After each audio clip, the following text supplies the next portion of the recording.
नमस्कार शेतकरी बांधवांनो.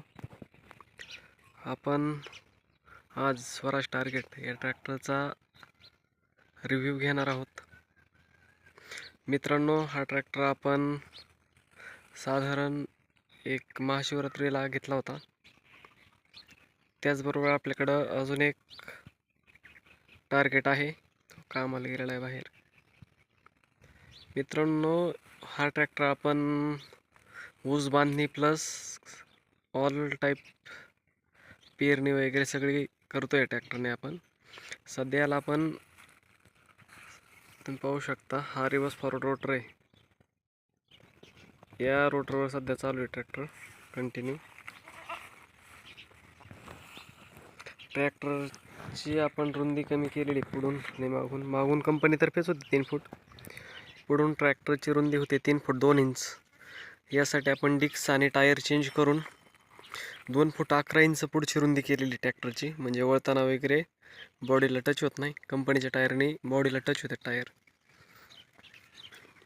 रुंदीला पुढं तुम्हाला ओसात चालवायचं असेल 4 फुटामध्ये, तर तुम्हाला टायर हे पुढचे चेंज करावेच लागतील. डिक्स टायर 5-12चे टायर आणि डिक्स आहेत.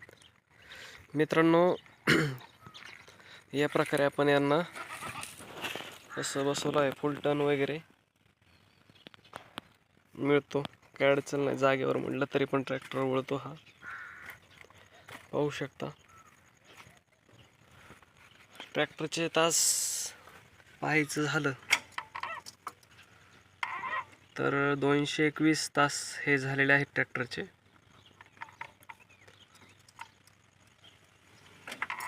मित्रांनो, ह्या ट्रॅक्टरचं जर ॲव्हरेज बघितलं तर ॲव्हरेजला मित्रांनो आपल्याला ट्रॅक्टर हा पडलेला आहे एकंदरीत एक मीडियम फर्स्टवर नांगरणीला जर चालला 10 इंची डबल पलटीवर, तर 1.5 लिटर ताशी या ट्रॅक्टरने ॲव्हरेज दिलेले आहे आपल्याला मीडियम फर्स्ट नांगरटीला. तसंच हाय फर्स्ट 2000 RPM पेरणीसाठी जर पाहिलं तर पेरणीसाठी विचार केला या ट्रॅक्टरचा तर ताशी 2 लिटर सरासरी ट्रॅक्टरने डिझेल घेतलेलं आहे, सारे टाकून वाल्यामध्ये म्हणा, बाकी कामात.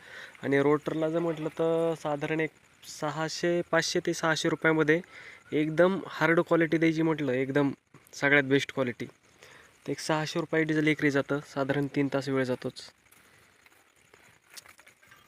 या प्रकारे आपण ट्रॅक्टर हा पुढं बसवलेलं आहे मित्रांनो. असं पेरणी यंत्र हे आपलं हे गुरुदत्त ॲग्रोचं पेरणी यंत्र आहे मित्रांनो, शहर टाकळीचं. हेही कांदा पेरणीसाठी ऑल टाईप क्रॉप एक नंबर रिझल्ट आहे याचा.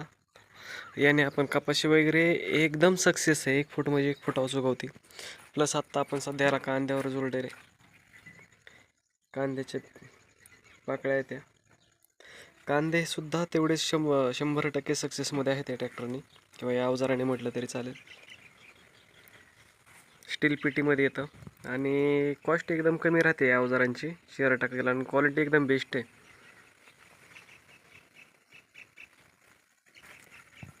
या प्रकारे रोट्यामुळं माती अशीच वर फेकली गेलेली. एवढंच अंतर आता 3 फूट केल्याच्या नंतर ट्रॅक्टरमध्ये. मित्रांनो, हा 4x4 मध्ये ट्रॅक्टर येतो आणि 29 HP मध्ये ट्रॅक्टर असल्यामुळं ट्रॅक्टरला ताकदही भरपूर आहे. मित्रांनो, या ट्रॅक्टरचं वजन पाहिलं तर 950 ते 1000 किलोच्या दरम्यान आहे. ट्रॅक्टरला PTO पॉवर ही 24 HP आसपास आहे. ॲव्हरेजला पाहिलं, ॲव्हरेजच्या हिशोबाने सुद्धा मस्त आहे, कारण कुबोटा 21च्या हिशोबात ॲव्हरेज देतो माझ्या हिशोबाने. आपल्याकडं कुबोटा 21 होता पहिला. या प्रकारे आपण टप बनवलेलं आहे. हे टप श्रीगोंद्यामधनं बनवलेलं आहे. 4000 रुपयाची किंमत घेतली होती त्यांनी आपल्याकडनं 3,500-4,000 रुपये. तसंच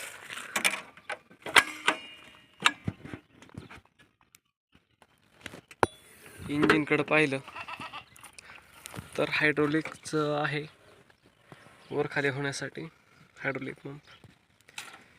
या ट्रॅक्टरच्या श्रेणीमध्ये सगळ्यात मोठं रेडिएटर या ट्रॅक्टरला आहे 2.5 लिटरचं साधारण.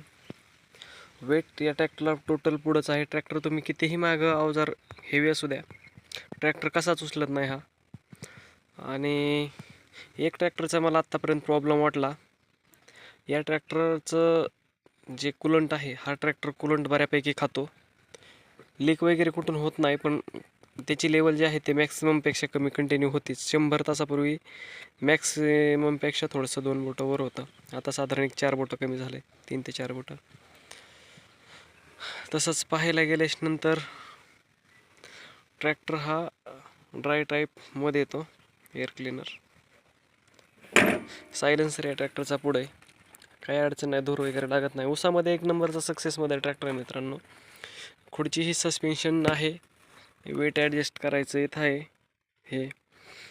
तसंच खुर्ची हे इथं पाहू शकता तुम्ही, एक साधारण दिसणार नाही. हे खुर्ची मागं पुढं करण्यासाठी हे आहे. हे हायड्रोलिकचं आहे, स्पीड कंट्रोल किंवा काय.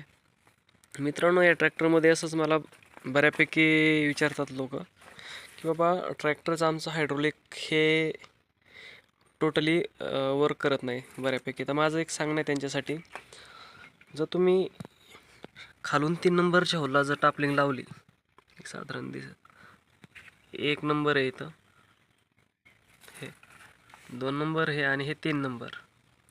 3 नंबरला टापलिंग लावली तर काहीच अडचण येत नाही. 3 नंबरला तिथं टापलिंग लावायची. लालचं जे आहे हे साधारण एक 5 वर सेट केलं याला याने, आणि काळ्याने जर ह्या हिशोबात जर चाललं तर ॲटोमॅटिक खालीवर अवजार होतं. मित्रांनो, या ट्रॅक्टरचं तशी कमी काहीच नाही आहे. ट्रॅक्टर हा 1 नंबर आहे माझ्या हिशोबाने. मी पहिला ट्रॅक्टर यूज केलेला आहे. त्या ट्रॅक्टरवर पण आपण त्याला खूप पिसला होता ट्रॅक्टरला. त्या 3 वर्षात त्याचे 22-23 लाख रुपये त्याच्यावर कमवले होते आपण. या ट्रॅक्टरवर सुद्धा बऱ्यापैकी ऊसामध्ये चालू आहे पेरणी आणि ऊस. मित्रांनो, हा 3 फूट केल्यानंतर इतका छोटा ट्रॅक्टर होतो. स्वराजचा 29 HP ट्रॅक्टर आहे. माझ्या हिशोबाने ऊस बांधणीसाठी सगळ्यात सक्सेस ट्रॅक्टर येईल. आणि ही ट्रॉली आपण साधारण 6 महिने झाले घेतलेले. किसान ॲग्रो कोकणावरून घेतलेली ट्रॉली. 1 नंबर ट्रॉली रिझल्ट आहे महेश सटाले यांच्याकडनं.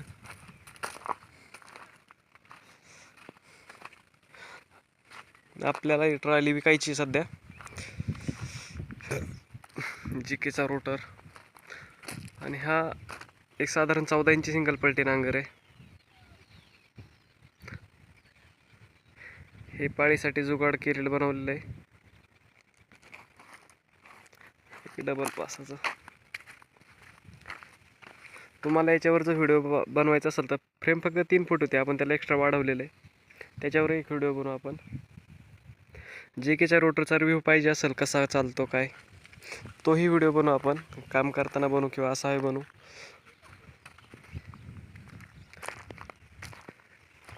मित्रांनो, व्हिडिओ जर आवडला असेल तर चॅनलला सबस्क्राईब करा, व्हिडिओला लाईक करा. आणि तुम्हाला कसल्याही भिंगऱ्या समजा पेरणीच्या काही प्रॉब्लेम असेल त्याच्यावर मला कमेंट करा, त्याच्यावर मी व्हिडिओ तसा बनवल. तुम्हाला पाहिजे त्या भिंगऱ्या वगैरे तुम्हाला काही पेरायचं असेल तर मला एक कमेंट करा, तुम्हाला पाहिजे त्या भिंगऱ्याचे व्हिडिओ मी बनवायला चालू करेल. धन्यवाद.